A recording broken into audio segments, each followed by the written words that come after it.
할렐루야. 아멘. 할렐루야. 아멘. 주님을 찬양합니다. 아멘. 자, 우리 대림절 오랜 기다림이죠. 누구를 기다리셨습니까? 여러분 마음속에 사랑하는 연인을 기다리셨나요? 여러분의 연인은 누굽니까? 모쪼록 저는 예수 그리스도가 여러분의 연인 되기를 원합니다. 아멘, 아멘. 우리는 모두 그분에게 있어서 신부예요. 그분은 신랑이고 우리는 신부예요. 이 땅에 육적인 남편, 이 땅에 육적인 남자친구, 육적인 또 연인, 그 사람이 우리를 만족시켜주지 못해요. 우리는 그들이 우리에게 만족을 주고 기쁨을 주고 이렇게 행복한 시간을 가지려고 계획도 하고 꿈을 꾸지만 만나면 만날수록 어떻습니까? 인간은 냄새가 나요. 만나면 만날수록 어떻습니까? 인간은 실망만 안겨주는 거예요. 아멘. 이게 이 땅의 삶이고, 그러면 우리가 이 땅에서 왜 하나님이 남자와 여자를 만나서 결혼하게 하시고 또한 다른 사람들을 만나게 하시고 왜 인간들을 전부 성향이 다른 사람들을 만들어 놓으셨을까? 그것은 다른 거 없어요. 나의 성향과 저 사람의 성향이 부딪혀 가지고 어떻게 됩니까? 갈아지도록 하기 위해서 철과 철이 부딪혀 가지고 서로를 인격을 갈아내는 거예요. 인격 완성을 위해서 우리 이웃을 허락한 것을 보면 됩니다. 어쩌면 나하고 정반대야. 내가 생각하는 거하고 정반대인지 참 그럴 때 많이 힘들죠. 제가 이제 연말이 됐잖아요. 연말이 됐는데 하나님께서 저에게 연말 되면 꼭 주시는 선물이 있어요. 그 선물이 뭔가 하면은 멀리 있던 사람들도 전화를 해서 아니면 방문을 해가지고 그 상담을 하러 온다거나 또 1년 동안 있었던 이야기를 다 풀어놓는 거예요. 그래서 1년 동안에 상담했던 사람들을 어쩌면 이렇게도 하나님이 한 사람도 빠짐없이 연결을 시키시는지, 근데 그럴 때마다 상담을 끝나고 나면은 제 마음이 어떻습니까? 할렐루야, 하나님 감사합니다, 영광 받으시옵소서. 아직 이런 단계가 아니란 말이죠. 상담을 끝나고 나면은 아유, 다시는 안 보고 싶다, 연락 안 했으면 좋겠다, 뭐 이런 생각이 많이 들죠.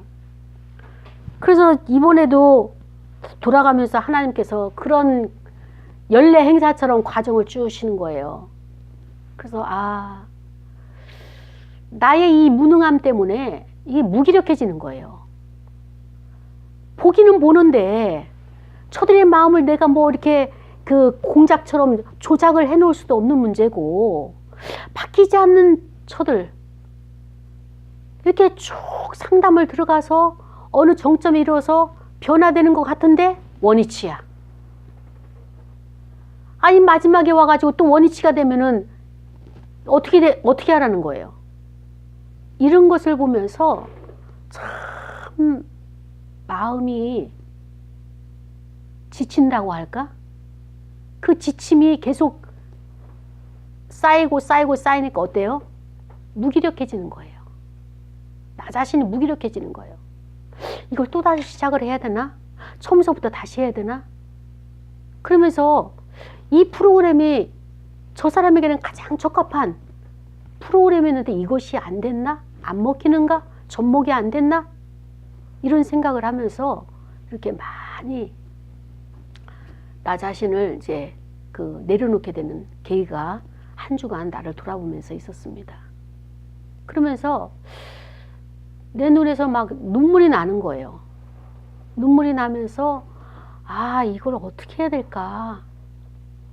예전처럼 막 야단을 치고 막 몰아쓰면서 호통을 치면서 몰아갈 수도 있지만 이젠 그게 아니라는 걸 알았기 때문에 자유함 가운데 기다려주면서, 이 기다림이라는 게 참 힘든 거예요.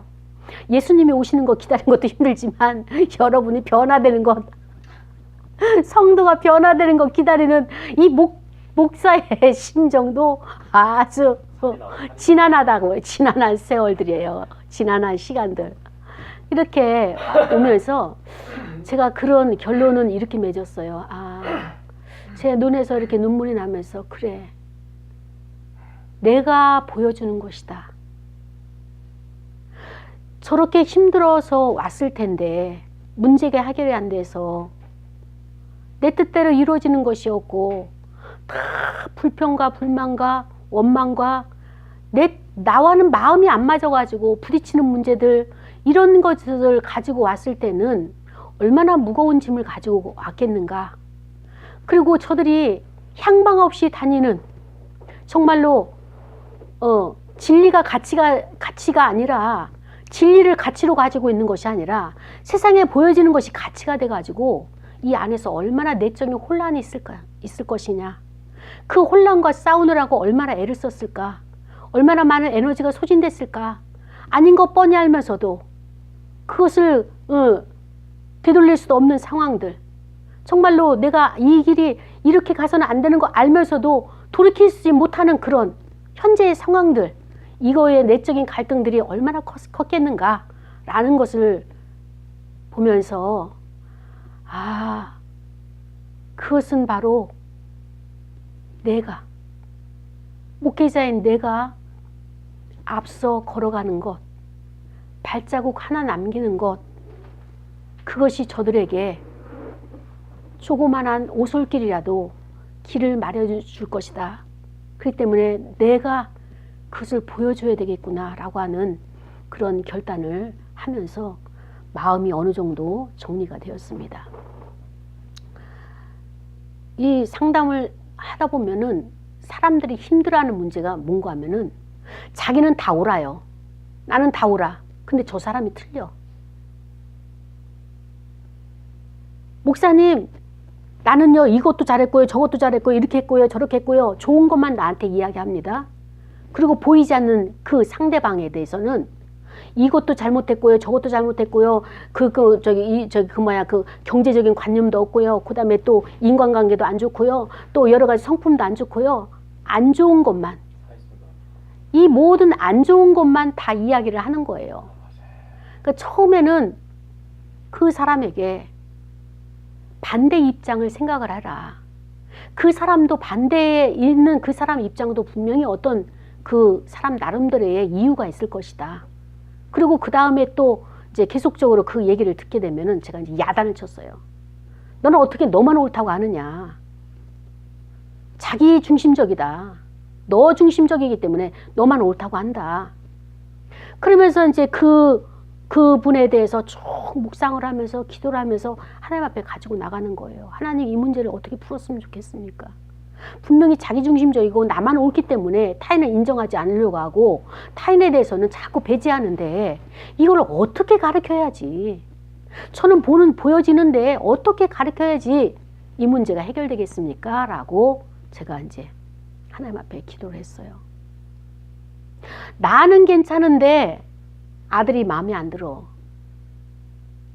그 아들이 마음에 안 든 이유가 뭐예요?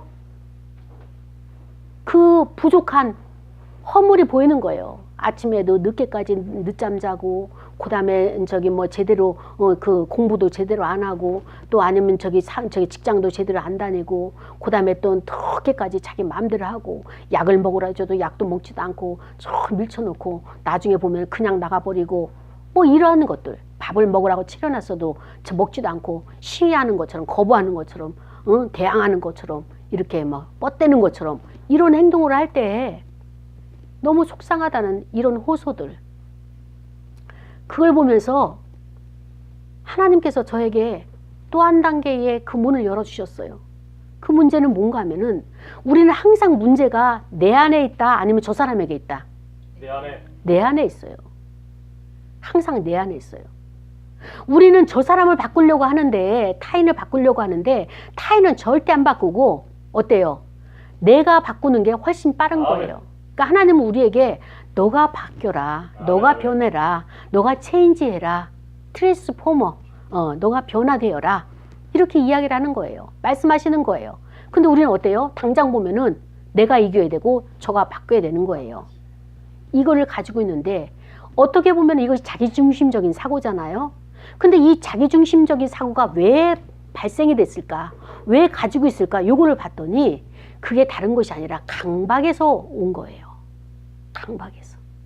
그러니까는 완전주의, 완벽주의, 그 다음에 자기의 틀, 프레임이 강박을 가지고 있는 사람은 그대로 자기가 가지고 있는 프레임에 맞춰야 되는데 이 프레임에 넘치는 사람이 만나거나 아니면 삐껴나가는 사람이 만나면 불편한 거예요. 불편한 거예요. 그러면서 나는 잘하는데 남편이 그냥 말을 안 듣고 남편이 맨날 늦게 오고 그리고 12시 넘어서 와서 아침에도 뭐 12시에 나가고 이런 불평불만들을 하는 거예요. 그래서 처음에는 제가 여자의 역할이라고 하는 것은 아내의 역할이라고 하는 것은 헬퍼다. 돕는 자다. 지금 만난 남자를 그대로 받아주고 그의 부족한 것을 그의 허물을 이제는 여자가 보완해주는 그래서 둘이 하나로 가정을 이루게 하신 거다. 그러니까 너가 가정을 이루었으면 남편의 그 약점들, 허약함들, 그 부족함들 이제는 나머지 몫은 여성이 다 채워야 될 몫인 거예요. 근데 여성은 뭐예요? 보는 거는 있으니까 아내는 남편에 대한 그런 허물들을 자꾸 붙들고 늘어지고 그 다음에 괴롭힘을 주고 그러니까 남자가 어떻게 합니까? 저 멀리 떠나가는 거예요. 그리고 맨 밤늦게 들어오고 일찍도 들어오래도 맨날 늦게 들어오고 자기 친구들하고 어울리고 딴 것들 그 일을 만들어서 그 모임 만들고 늦게 들어오게. 그러니까는 남편을 내가 떠나 보낸 것을 원인을 알지 못하고 남편이 늦게 들어와서 애들하고도 어울리지도 않고 애들하고 가정적이도 못하고 이런 불평을 한다는 것은 그 원인을 남편에게서 찾는 것이 아니라 나에게서 찾아야 돼요. 여성 입장에서 아내 입장에서는 남자에게 있어서 안전한 포구가 되어줘야 돼요. 쉼터가 될 수 있고 그리고 또 거기서 휴식할 수 있는 이런 장소를 마련해 줘야지 남자가 들어오는 거예요. 이렇게 되어지긴다는 것은 참 힘든 거죠. 제가 여러분이 변화되는 것, 기다리는 것만큼 힘든 거를 여러분도 하셔야 되는 거예요. 여러분도 목사만 하는 것이 아니라 그런 문제며 그래서 우리가 이 힘들어하는 문제는 자기 안에 있는 몇 가지 요소가 있어요. 자기중심적인 거, 그 다음에 또 이제 이렇게 강박들. 이 불편한 것은 그 사람과 내가 생활 가운데 불편하게서 부딪히는 것은 문제는 강박에 대한 문제예요. 강박관념. 자기가 만든 틀. 그것만 가지고 주장을 하고 그것이 바뀌어지게 되면 내가 괴로워요. 근데 우리는 저 사람이 이거를 깨뜨렸다. 나를 불편하게 한다라고 생각하는데 이제 오늘 말씀을 들었으니까 여러분이 어떻게 합니까? 이제 여러분의 생각이 강박을 내려놔야 돼요. 강박을 내려놔야 돼요. 저도 강박이 없는 줄 알았어요. 근데 강박이 있는 것을 제가 발견을 했어요. 나름대로 강박이 있어요. 그래서 이것이 다른 사람들이 나를 봤을 때 힘들겠구나. 나한테 접근하기가 저 목사님의 강박관념이 있어가지고 자기의 틀이 있기 때문에 굉장히 다가오기가 만만치 않았겠구나라고 하는 것을 발견하게 됐습니다. 사람들을 만나면 제가 이제 불편한 것이 뭔가 하면은 다 자기가 하나님보다 높아져 있는 거예요. 결정을 해도 자기가 결정을 하고 하나님 알아요. 인정해요. 예수님 믿어요. 구원받았다고 고백해요. 근데 모든 사건의 결정에 있어서는 누가 하느냐? 자기가 하는 거예요. 자기가 이렇게 하고 저렇게 하고.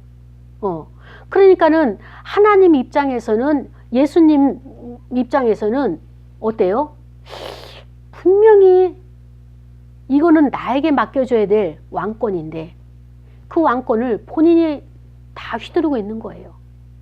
그랬을 때 이 왕이신 예수 그리스도, 왕이신 하나님이 어떨까요? 여러분 주변에서 뻘쭘히 쳐다볼 수밖에 없는, 정말로 이 모양새가 만왕의 왕이시오 만주의 주이신 하나님의 신이 정말 너무 초라하게 이렇게 만드는 그러한 것들이 내 생활 가운데 얼마나 있을까? 우리가 한번 점검을 해봐야 됩니다. 제가 만나면은 전부 다 신들이 되어 있는 사람들이 너무 많은 거예요. 자기가 결정하고 자기가 하나님이고 자기 마음대로 하고. 그래서 왜 이렇게 신들이 많을까? 사람들 마음속에 왜 이렇게 하나님들이 많이 있을까? 하나님보다 더 높은 고관대작들이에요. 너무너무 교만해가지고 어떻게 접근할 수 없는 그런 사람들이 너무나 많은 거예요.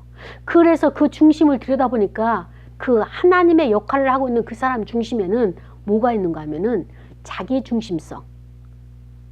그걸 보면서 제가 뭘 느꼈는가 하면은 아, 이 사람이 발달 과정에서 어린아이 때에 고착화된 거기에서 자기 중심적으로 이 사람도 내 맘대로 해야지 편한 거예요.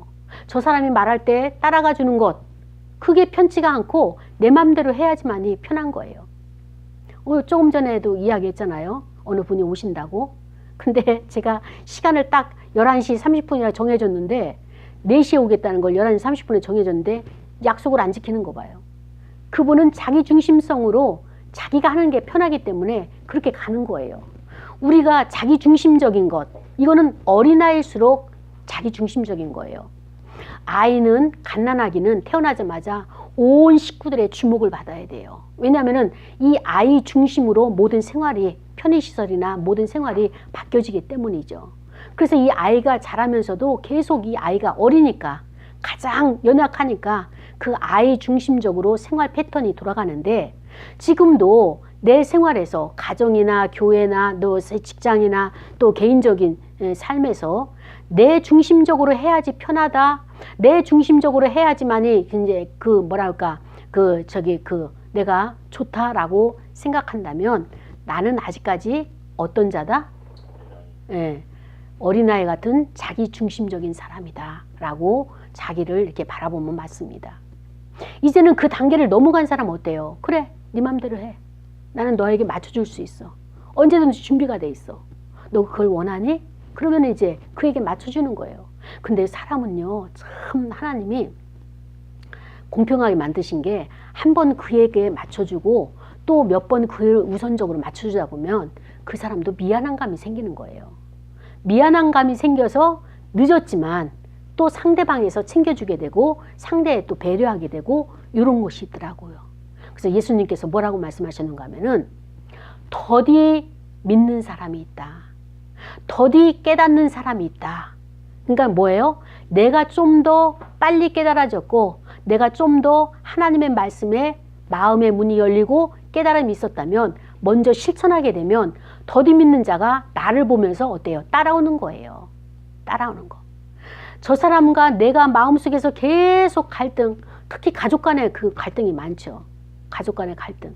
우리 같은 경우는 어때요? 둘이 다 이제 그 성인이고 둘이 다 이제 지식인이고 하니까는 부딪히지는 않지만 어느 정도의 그 거리를 두는 것도 이게 지혜예요. 같이 부딪혀서 계속 다투고 부딪혀서 아파하는 것보다는 조금은 이제 거리를 두는 것. 그러면서 부딪히지 않고 너는 너를 인정하고 나는 나를 인정하고 그래서 상대에 대한 것을 인정하고 그가 옳다 하면은 해줘요. 그리고 또 그가 할 때까지 기다려주고 또 그가 이제 했으면은 내 것을 주장할 때 또 상대 보고 욕을 하고 나를 좀 기다려줘라. 받아줘라. 그래서 서로 부딪히지 않고 살아가는 것. 이게 지혜예요. 이게 중요해요. 그러니까 어떤 적정한 타협선을 찾기까지 갈등의 시간들이 있겠죠. 그래서 그런 것들을 가지고 우리가 이제 살아가야 되는데 자, 그러면 왜 그렇게 해야 되느냐? 오늘 하나님의 말씀의 그 설교의 제목이 왕이 내게 임하시나니 라고 말씀하셨습니다. 우리는 지금 왕을 기다리고 있어요. 그냥 뭐 이렇게 평민이나 아니면 이웃집 사람이나 아니면은 그 대통령을 기다리는 것이 아니라 만왕의 왕, 정말로 그 만주의 주가 되시는 그분을 기다리고 있어요. 왜냐하면은 하나님께서 우리에게 약속하셨거든요. 내가 너희에게 유다의 호를 통해 가지고 내가 구원자를 보낼 것이다. 그 다음에 내가 마지막 선지자를 보낼 것이다. 또 내가 너에게 모든 것에서 구원해낼 수 있는 그 만왕의 왕, 모든 것을 다스리고 통치하는 하나님 나라를 다스리고 통치하는 그 왕을 보낼 것이다. 그러면서 우리에게 약속을 해주셨습니다. 그래서 스가랴서 9장 9절과 10절에서요. 오늘 말씀이 시온에 따라 크게 기뻐하라. 크게 기뻐하라 말씀하셨어요. 왜 크게 기뻐하라고 말씀하셨을까요? 예루살렘에 따라 즐거이 부를지어다. 시편에 이렇게 말씀을 쭉 보다 보면은 거의 중복되는 말씀들이 뭐가 있는가 하면은 여호와 앞에 나갈 때 여호와 앞에 나갈 때 즐거이 나가라. 그 다음에 또 찬송을 부르라. 그 다음에 기쁨으로 나가라. 노래하면서 나갈지어다. 이런 구절들이 많아요. 그러니까 하나님 앞에 나갈 때는 기뻐하는데 어떻게 기뻐하느냐? 크게 기뻐하라고 그랬어요. 작게가 아니라 크게. 히브리서에 보니까는 뭐 어떤 말씀이 우리에게 있습니까? 하나님께 나아간 자는 반드시 그가 살아계심과 그를 찾는 자들에게 상 주시는 이심을 믿어야 할지니라. 그러면서 그 전제가 무엇입니까? 믿음이 없이는 하나님을 기쁘시게 못하나니, 그 전제가 있었잖아요. 그 믿음은 뭐예요? 하나님이 살아계심을 믿는 것. 그 살아계심을 믿는 것이 무엇이냐? 그를 찾는 자에게 복을 주시고 그 다음에 또 그에게 나오는 자에게 반드시 상을 주시는 그 하나님을 믿는 것. 이것이 믿음의 전제가 돼서 그 하나님 앞에 나올 때 내가 상을 받기 위해서 나오고 하나님이 나에게 복을 주기 위해서 나오는데 그냥 발을 질질 끌고 나온다? 아니면 어쩔 수 없이 끌려 나온다? 이건 아니란 말이에요. 그래서 하나님 앞에 나올 때는 크게 기뻐하라. 그래서 이 시온의 딸이 무엇입니까? 이스라엘 나라의 그 대표성을 가지고 예루살렘의 딸도 상징성으로 나라를 상징하는, 그러면서 즐거이 불러라.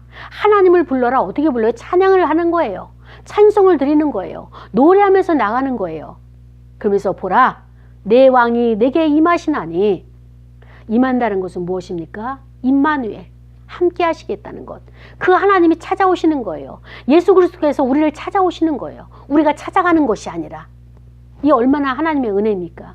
하나님이 임재하실 때 하나님이 오시지 우리가 하나님 앞에 찾아갑니까? 이건 아니에요. 예배하는 곳에, 약속한 장소에 있기만 하면 하나님이 내려오셔서 하나님이 우리에게 찾아오시는 거예요. 그 하나님이 여러분이 믿는 하나님이고 제가 믿는 하나님이신 겁니다. 그렇습니다. 그분은 어떤 분이냐? 공의로우신 분이에요. 우리가 이 땅에 사회적인 구조가 너무나 열악하잖아요. 가진 자는 많이 가졌고 돈 있는 자가 돈을 더 벌게 되고 없는 자는 더 점점 가난해지게 되는, 이렇게 빈부의 격차가 심해지는 이런 사회의 불합리한 구조 속에서 우리가 억울함을 호소하면서 살아가는 우리 가운데 오셔가지고 공의를 나타내시겠다는 거예요.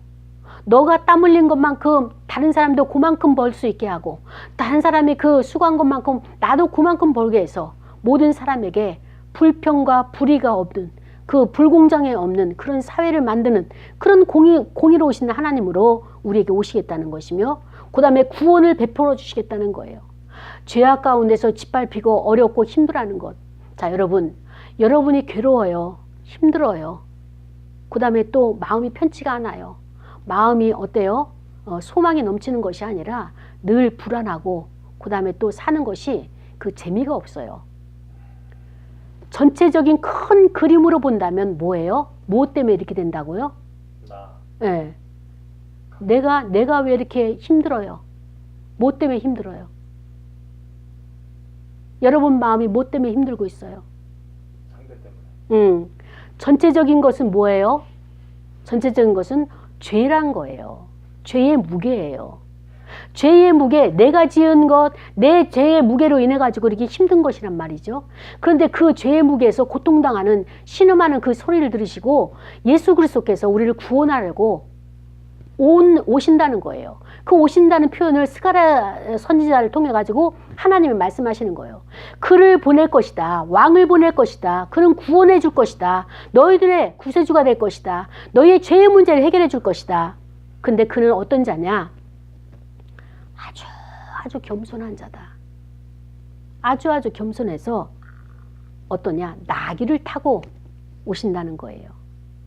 나귀를 타고. 이 당시에 고대 근동에 있는 그 지역에 있는 그 풍습이, 문화가 어떤 거 하면은 왕은 그 노새를 타거나 큰 짐승 이렇게 했는데, 이 예수님은, 아기 예수님은 겸손하셔서 나귀를 타시는데 어떤 나귀를 타요? 아주 어린 새끼 나귀를 타시겠다는 거예요. 새끼 나귀. 다른 사람들은 풍채가 큰 노새와 같은 이런 당나귀 이 타고 많은 사람들에게 허이 하면서 왕이 오신다 이렇게 했을 텐데, 예수님은 아주 낮은 곳에서 겸손하게 예, 오셔가지고 나귀를 타시고 나귀 새끼를 타시고 우리에게 오시겠다 이렇게 겸손함을 보여주고 있는 것입니다. 그렇기 때문에 내가 에브라임의 병거와 예루살렘의 말을 끊겠고, 병거와 말이라고 하는 것은 무엇입니까? 우리나라의 군사력이 이렇게 크거든. 우리나라가 이렇게 국방이 튼튼하거든. 외세에 자랑하는 거예요. 하나님께서 친히 에브라임의 병거를 예루살렘의 말을 끊어버리겠다는 거예요. 그래서 어떻게 합니까? 전쟁하는 활도 끊어버리고, 그래서 그가 이방 사람에게 화평을 전할 것이고, 그의 통치는 바다에서 바다까지 이르고 유브라데 강에서 땅끝까지 이르리로다. 그렇습니다. 예수님께서 우리에게 오시는 그 만왕의 왕 예수님은 그 통치의 범위가 어느 곳입니까? 유브라데 바다에서부터 저 땅끝에 이르는, 그의 손이 미치지 않는 곳이 없을 정도의 모든 것을 통치하시는 그 하나님으로 아기 예수로 오신다고 말씀을 하고 계십니다. 자, 여러분, 예수님 하면 상징되는 게 뭐가 있을까요? 십자가? 십자가도 상징이죠. 비둘기. 비둘기, 그렇죠. 비둘기는 뭐의 상징이죠? 평화. 평화죠. 그렇죠. 예수님의 상징이 바로 이거예요. 우리의 평화. 우리 안에 평안. 예수님이 오시게 되면은 어느 곳이든 다툼이 있던 곳에 어때요? 평화가 있고, 그 다음에 또 시기와 질투가 있는 곳에 사랑이 넘치고, 아멘. 예수님이 오시는 곳은 이런 것이 되어진단 말이죠. 그래서 하나님께서 우리에게 말씀하시기를 왕이 내게 임한다. 그런데 너희들에게 왕을 보내는데 그 왕은 어떤 왕이냐? 아기 예수님을 왕으로 표현하셨잖아요. 자, 그러면은 아기 예수님이 오셔가지고 베들레헴에 탄생을 하셔가지고 정말로 이 아기 예수님이 어떤 왕으로 살다 가셨나요? 평화의 왕. 네, 평화의 왕으로 살다 가셨는데 어떻게 평화를 이루셨나요? 말씀으로. 말씀을 이루셨죠. 근데 전쟁하는 곳에서 전쟁에 가담하셔서 나라를 안정되게 하셨나요? 아니요. 네. 그분은 1차로 오신 아기 예수님, 1차로 오신 첫 번째 오신 재림하신 그 아기 예수님은 어떤 왕으로 오셨는가 하면은 나라와 나라가 전쟁이 일어나고 세계가 처처해서 힘들고 어려운 자들이, 정말로 궁핍한 자들이 그 많은 고통 가운데서 굶주린 가운데 그들을 구원하는, 그들을 통치하고 그들을 전쟁에서 이끌어내는 그런 왕으로 오신 것이 아니라 첫 번째 전쟁의 발발지가 있어요. 첫 번째 전쟁의 발발지가 어딜까요?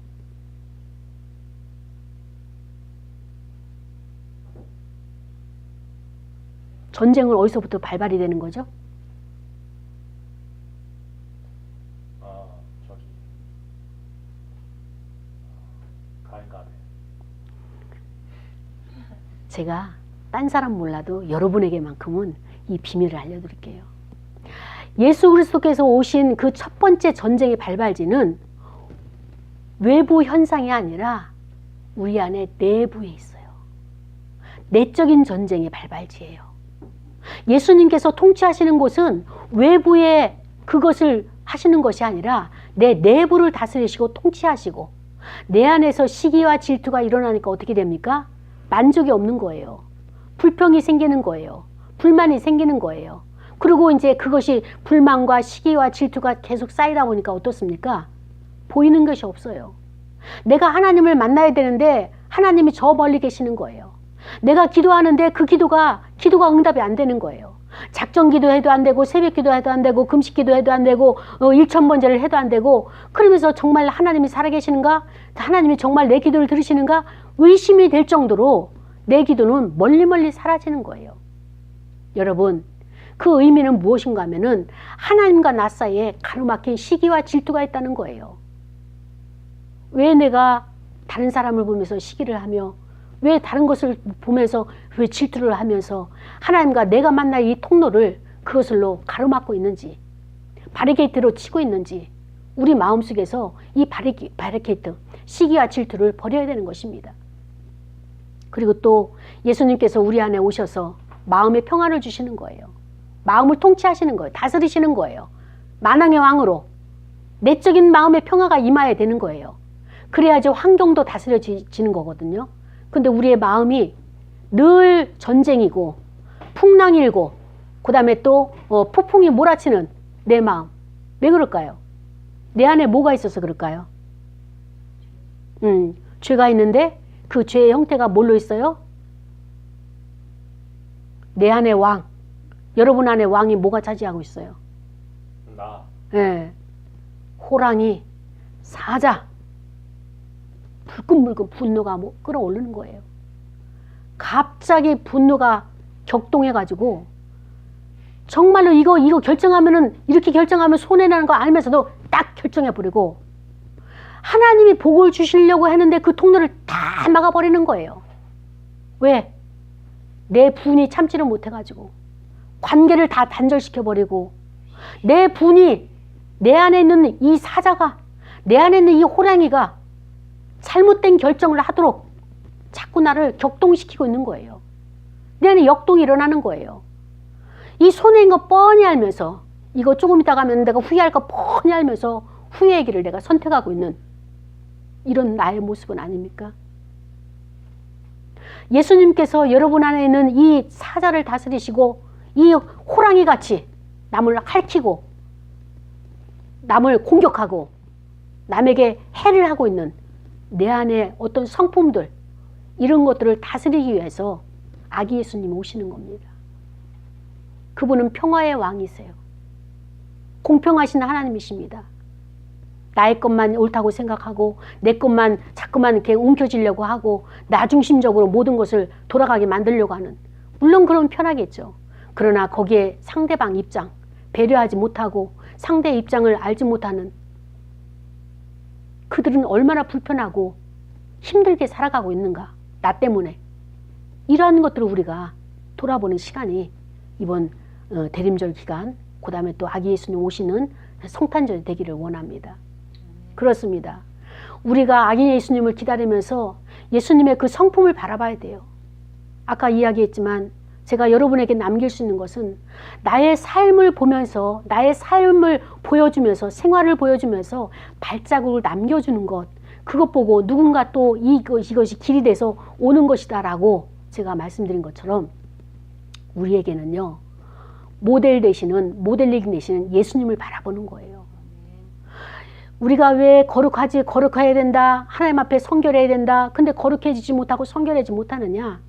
예수님의 발자취, 예수님의 어떤 인생을 살아가셨고 이 땅에서 어떻게 살아가셨는가, 거기에 대한 우리가 연구와 그를 주목함이 없기 때문에 우리의 마음이 흔들리는 거예요. 우리의 가치가 진리로 가치를 무장하지 아니하고 세상 사람들이 다수가 쫓아가는, 대중들이 선호하는 그것을 가치로 내가 가지고 있기 때문에 하나님의 진리가 내가 만족함이 없는 거예요. 하나님은 그렇지 그것이 아니고 이것이다 라고 하는데, 하나님이 주신 거는 만족하지가 않고 세상에서 주는 것이 더 그냥 짜릿하고 세상 것이 더 좋아 보이는, 이것이 우리 안에 가치매김하고 있는 우리의 모습이에요. 사랑하는 여러분, 하나님이 세상에서 좋다고 하는 것들 없으실까요? 하나님 수중에 없기 때문에 그거 못 주고 우리한테 이렇게 찌질한 것, 사람들이 안 갖는 것, 그걸 주시고 계실까요? 아니에요. 근데 그것보다 더 좋은 것들을 많이 있음에도 불구하고 하나님은 우리에게 그것을 주지 아니하시고 왜 이러한 것들을 주면서 가져라 말씀하실까? 아니, 왕이 오시려면은 정말 멋있게 그 로마 황제가 오는 것처럼 그렇게 이제 그 왕관식도 하면서 많은 사람들이 보는 앞에서 그 만왕의 왕으로 오시면 모두가 그를 호위하고 모두가 그를 주목하면서 그를 따를 텐데, 그리고 또 기적과 이적과 표적을 만인이 보는 앞에서 행했으면 우리도 주님을 따르는데 면목이 쓰고 어때요? 자랑할 수도 있고 내세울 수도 있는데, 왜 예수님이 하신 것은 은밀하게 하시고 남이 알지 못하도록 오른손이 안 거 왼손이 모르도록 그렇게 하게 하시며 또 그분도 그런 삶을 그렇게 살다 가셨을까? 왜 그렇게 살다 가셨을까? 어떻게 보면 이거예요. 하나님이 우리에게 주시는 삶은 무미건조한 삶. 정말 재미없는 삶. 세상에는 쾌락과 즐거움과 유의가 얼마나 많습니까? 재밌게 살 수 있는 방법이 얼마나 많아요. 이런 크리스마스, 성탄절만 하더라도 우리는 나와서 예배드리고 아기 예수님을 어때요? 그 찬양하면서 그 예물을 드리지만은 다른 사람들은 이 날을 기화로 해외여행 가고 스키 타러 가고 뭐 좋은 곳을 가면서 온갖 것을 다 누리고 있는데 우리는 이 젊음을 이렇게 보내야 되는가? 어떻게 고리타분하게 매일 예배만 드려야 되고 교회 가가지고 그 찬송만 불러야 되고 이게 하나님의 길이고 예수님의 가신 길이고 우리 인생을 이렇게 허비해야 되겠는가? 라고 생각할 수도 있습니다. 그런데 하나님께서는 우리에게 주시는 것을 어떤 것을 주시느냐? 최고를 주기를 원하시는 거예요. 최고 베스트를 주기를 원하시는 거예요. 또 그 하나님은 최고 베스트를 우리에게 줬어요. 근데 문제는 뭐냐? 받는 우리가 최고 베스트로 그걸 안 받는데 문제가 있다는 것입니다. 사랑하는 여러분, 어떤 목사님이 이런 예화를 했어요. 누가복음 15장에 보면은 탕자라고 하는 사람이 있어요. 그 탕자가 아버지의 그 많은 재산 절반을 다 탕진했어요. 그리고 다시 아버지한테 왔잖아요. 근데 이제 문제는 뭐냐면은 아버지가 돈이 많기로써니 돈 좀 썼다고 아들이 뭐 대수냐. 물론 그거는 뭐 대수가 아니에요. 돈 좀 잃어버렸고 돈 좀 낭비했다고 해서 그 문제는 그렇게 되지가 않아요. 근데 그 탕자에게 있어서 문제는 무엇이냐. 하나님이 허락하신 그 시간들을 저 세상에 가서 물질을 낭비하면서 그 시간을 허비한 거예요. 시간을 허비한 것. 우리가 죄를 짓는 것을 하나님이 안타까워하는 이유가 뭔가 하면은 내가 너에게 달란트를 주고 내가 너에게 은사를 줬는데 그것을 너가 사용하지 않아서 땅속에 묻어 놓은 것, 이것도 하나님 나라에는 손실이고 탕자가 그 돈을 그 제 재산을 탕진한 것과 똑같은 것이고 또 뭐예요? 하나님의 나라와 영광을 위해서 이 달란트를 써야 되는데 이 달란트를 세상 유의와 세상 속에서 어때요? 즐거움과 쾌락을 위해서 그 달란트를 썼다면 그거는 하나님 나라의 또 다른 손실이라는 것을 말씀해 주고 있는 것입니다. 하나님 나라의 손실이요. 그 손실이 탕자만 하는 것이 아니라 나도 지금, 여러분도 지금 얼만큼 하나님의 나라의 손실을 가져오고 있는지 이거를 돌아보는 계기가 되기를 원하며 또 그 시간들, 하나님이 이 땅에 제한된 시간을 우린 살고 있잖아요. 영원히 사는 것이 아니라 한시적으로 살다가 가는 건데 영혼 속으로 들어가는 건데 하나님이 맡겨준 그 사명을 감당해야 될 저와 여러분이 이것을 못해가지고 하나님의 마음을 아프게 한다. 이것이 하나님께서 가장 힘들어하는 것이다 라고 하는 것을 우리에게 말씀해 주시면서 하나님이 주시는 것을 우리가 받게 되면은 어때요? 이 땅에 살면서 좀 고리타분하고 좀 밋밋하고 재미없는 것 같아도 그게 생명의 길이고 그게 영생의 길이기 때문에 우리에게 최고의 것으로 그걸 주시는 것입니다. 사랑하는 여러분, 남이 하지 않은 것 내가 몰래 하다가 병에 걸리고요. 남의 것 그 몰래 탐욕, 탐심 먹다가 몸이 상하게 되고요. 또 이웃의 것을 내가 탐내다가 어떻게 됩니까? 징벌을 받게 되죠. 그런 것들, 하나님이 하라와 하지 말라 하는 것을 우리가 제대로 받아들이고 인정을 한다면 저와 여러분의 인생은 평탄하게 됩니다. 근데 그 평탄하게 된 것이 무엇인가 하면은 여러분 마음속에 아기 예수님을 모셔드리기만 하면 여러분의 마음이 평정이 되는 거예요. 해결되는 거예요. 근데 우리가 그건 아는데요 라고 거기서부터는 문제가 되는 거예요. 그건 알고 있는데요. 그렇게 살기에는 내 인생이 너무 재미없는 인생이에요. 이렇게 되면서부터 이제 문제가 발생되는 거예요. 하나님이 그렇다면 우리는 아멘이 나와야 되는 거예요. 사랑하는 여러분, 하나님의 인도하시는 길 여러분이 받아들이기 원하십니까? 예. 아직까지도 그 하나님의 계획하신 그 길이 만족하지가 않아요? 내 인생에 나는 이것까지는 만족할 그런 인생이 아직 안 됐어. 난 좀 더 유의를 즐기고 좀 더 세상의 것을 더 탐닉을 하고 그 다음에 하나님께서 주시는 그 길을 내가 선택할 기회가 되면 선택을 하고 아직도 그 단계에 계십니까? 하나님께서 주시는 것은 보잘것없는 것 같고 그 다음에 또 우리가 보기에는 이거는 아닌 것 같은 그것이 가장 하나님의 보배고 또 하나님의 보호하고 거기가 하나님의 진리가 그 안에 있는 것입니다. 그것을 우리가 선택을 할 때 내가 받아들일 때 주님이 주셨을 때 받아들일 때 내 안에서 생명이 살아나게 되는 것이고 내 안에서의 어때요? 진리가 나를 통치하게 돼서 나의 모든 인생이 평탄하게 되는 것입니다. 그것을 내가 나의 마음속에 받아들이지 않을 때는 내 마음은 늘 전쟁터고 늘 갈등하게 되고 그 다음에 또 내가 다른 사람과의 부딪힘으로 인해 가지고 힘들어하게 되는 그런 인생을 살게 되는 것입니다. 그래서 하나님께서 우리에게 내가 아들을 내가 아기 예수를 내가 왕을 너에게 보내줄 것이다. 그런데 그는 아주 겸손해서 작은 나귀 새끼를 타고 다니는 그러한 예수님으로 그런 임마누엘 그 구세주로 우리에게 보내실 거라고 지금 하나님께서 우리에게 스가랴를 통해서 말씀해 주고 계시는 겁니다. 그렇습니다. 병거가 많고 말이 많고 또 활도 많이 가지고 이것이 나를 지켜준다고 생각하면 하나님께서 여지없이 여러분 생활에 병거도 말도 활도 다 끊어버리시고 꺾어버리시고 제거해버리시겠다는 하나님의 경고의 말씀입니다.